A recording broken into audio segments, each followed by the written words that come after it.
What do you remember about yesterday? Not very much. I gave a couple of lessons. Then I went into the tack room. Somebody asked me something. And the next thing I remember was a siren. I remember thinking somebody's being taken to the hospital. You remember being in the emergency room? Voices, but I couldn't make out the words. And lights, lots of bright lights. Were you there?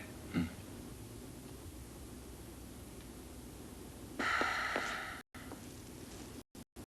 What's wrong with me?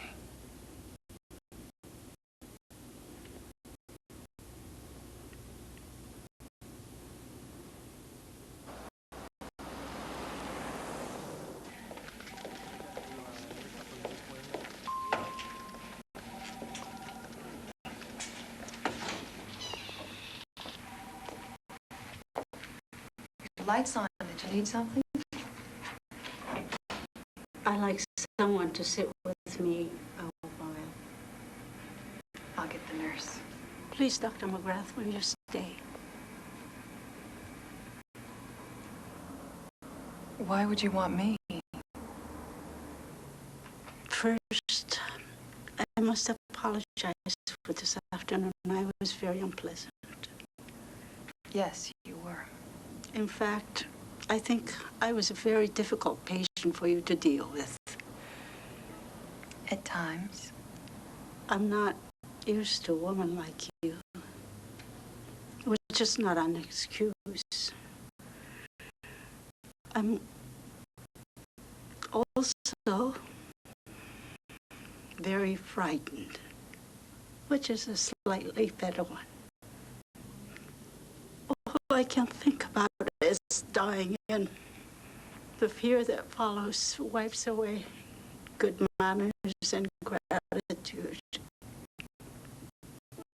Everyone gets frightened, Mrs. Kihara. But you're not going to die. You're not. Well, just think about your grandson. And what it'll feel like to hold him for the very first time.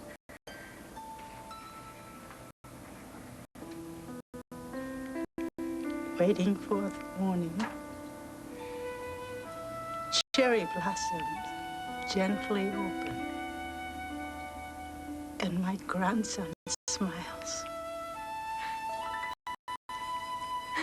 You don't have to explain that one to me. Fine. Dr. McGrath, will you be in the operating room with me? I plan to, unless you don't, Please, I like it very much.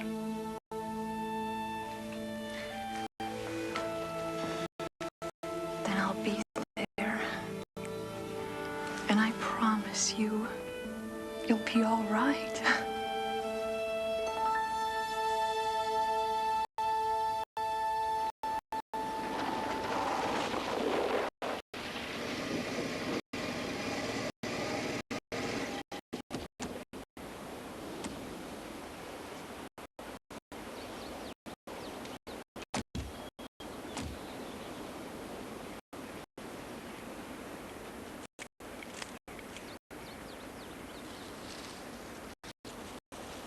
Can I help you guys?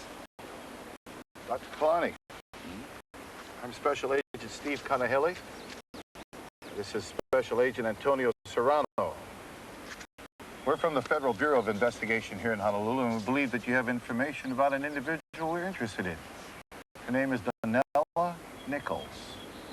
Sorry, I don't know anybody by that name.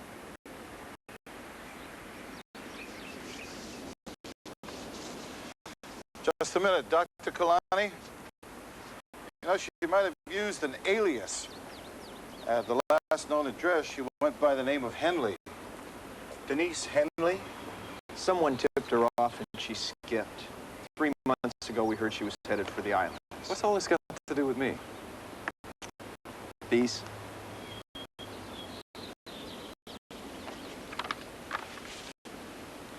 We identified you through those pictures, Dr. Kalani. We checked around, and from your reputation, we know that you're an upstanding citizen. We're counting on you to help our country. I don't understand. Why her? Well, this is an ongoing investigation. I'm afraid we can't tell you. I want to know what's going on. We're conducting this interview. We're here to ask the questions, not you. Right now, we're just following up a lead, and we're sure that the woman is our suspect. We'll bring her in for questioning. Am I correct in assuming that I'm under no legal obligation to answer your questions? Legally, you're right. However, as a concerned citizen... We have an outstanding federal warrant on this woman. Do you know where she is right now? I'm sorry, but I feel it's wrong to give out information on a private citizen without any evidence that they've been involved in committing a crime. And it's a crime under Title 18, Section 1001 to lie to a federal officer. I'm not lying to you. I'm telling you what I think. That's your right, Dr. Kalani. When we come back, we'll have a subpoena. That'll take care of any problems you might have. Good day.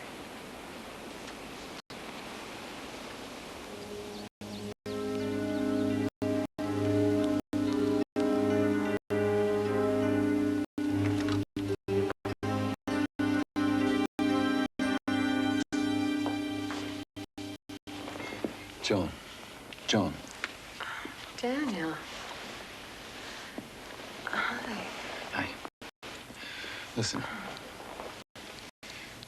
The FBI were at my house today asking me questions about you. They had pictures of us together at the beach.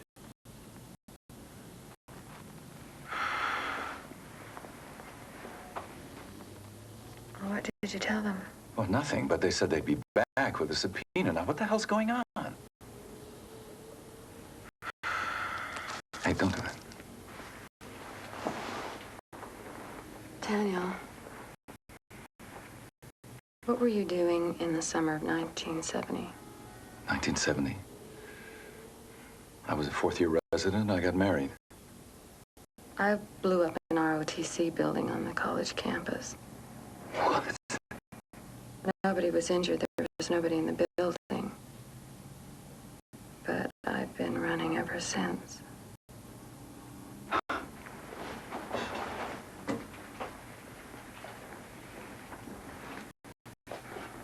Joan, are you serious? They didn't tell you my real name. Danella Nichols, they said. I'm surprised you didn't read about it. It was in all the papers. Well, residents don't have all that much time for current events. So, that night that you tried to get out of the hospital, you knew they were onto you? You were going to start running again? Well, I got a call at work, and somebody told me to get out of there fast. Stupid me, I bit the dust instead. So, all the things you told me were lies? Well, not everything. I've never been to Tangiers. I've always wanted to go, but I couldn't. No passport. No, all the exotic places that I've ever visited were courtesy of my library card. I'm feeling really tired right now. I don't think I want to talk anymore. Okay. Put your oxygen back on. They don't know you're here. Not yet. Well, I've got a lot to think about. We'll talk in the morning. I'm not going anywhere.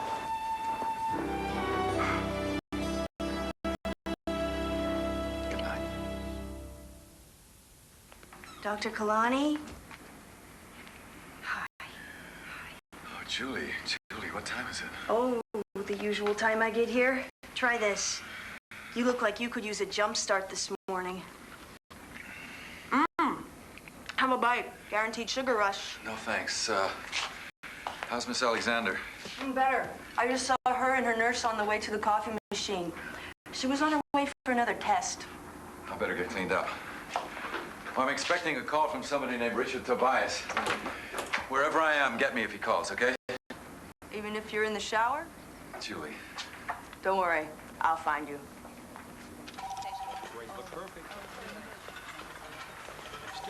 Miss Sciarra, good luck. I don't need luck, Dr. Kalani. Dr. McGrath is with me, and she doesn't leave anything to chance. You're right about that.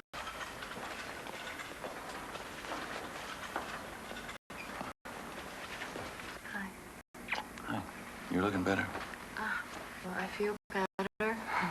I called Richard Tobias last night. You know who he is? Yeah, he's a big civil rights lawyer on the East Coast. I talked to his wife. He was out of town. He's going to call me this morning. It's no good. He can't help. Come on. What you did happened 20 years ago. Nobody was hurt, right? It was government property. I'm facing federal charges and state charges. I'm facing a 20-year sentence. And you can't run anymore. If you don't go into treatment, you'll be committing suicide. I don't want to lose you. Tobias knows what he's doing. We've got nothing to lose by talking to him. It wasn't just me. There was 3 of us. I'm not the only one who's running. The others are too. Joan, we're talking about your life. We'll handle the legal stuff step by step. New drugs are being tested and approved every day. Who knows what cure might be just around the corner? Give yourself a chance. Let me help you fight this. If I talk to them, they're going to ask me about my friends. The only way I can get a light sentence is by plea bargaining, cutting a deal, turning people in. I can't do that.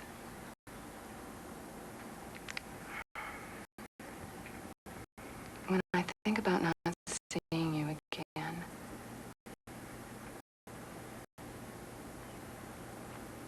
I don't know. I get very confused.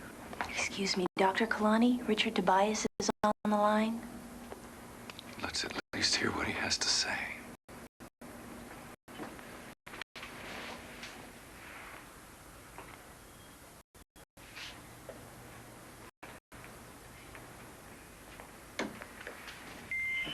Golden retriever. They're good with kids. Beautiful animals. Kind, affectionate, great dogs. Sounds good, but my wife says they're too big for an apartment. She's got a good point. Now she's thinking about dachshunds. They're asking for trouble. They're subject to back problems. Here's the stone. How's she doing, Dr. Marino? You know, I really like English bulldogs. But my wife's... What's wrong? What's happened to her rhythm? I've got no pressure. Get the paddle. She's in full arrest.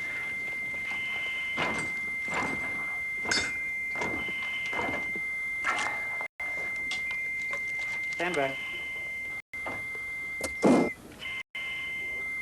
I've given her epi and lidocaine. I'll try Bertilium. Let's chop her again. Let's crack her chest. There's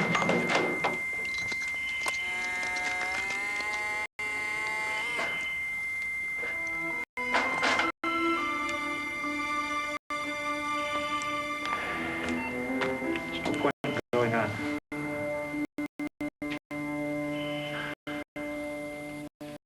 Joan, I talked to Tobias.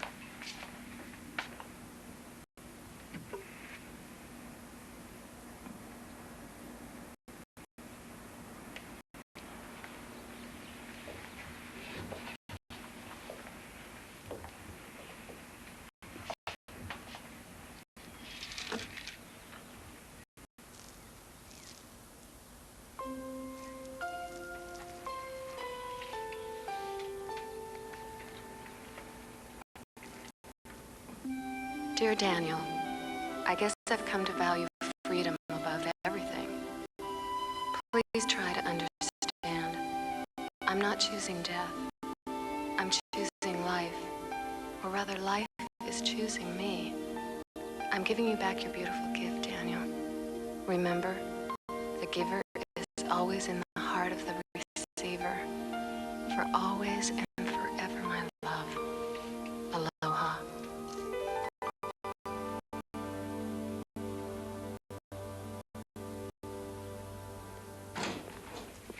Dr. Kulani, Mrs. Kihara just threw a clot to her lung. She died on the table.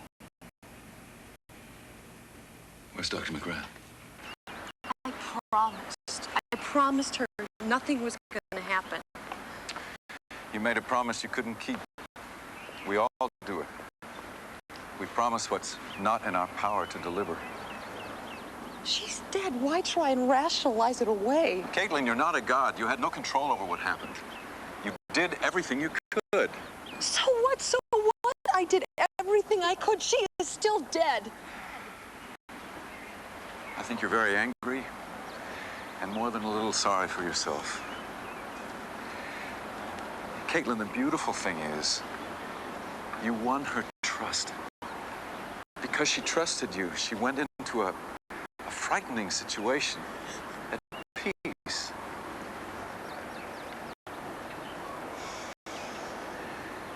It was an unexpected, senseless loss. One of those terrible, unjust events that happen and leave us empty. I think the only way to ease this pain, this emptiness, is to grieve for the loss, Caitlin. And remember,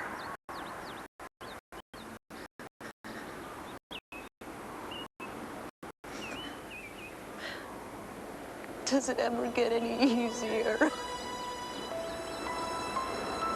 hope not.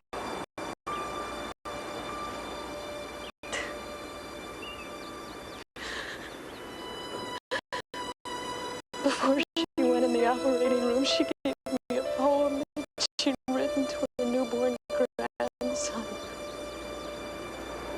Send it to him. Then she'll always live in his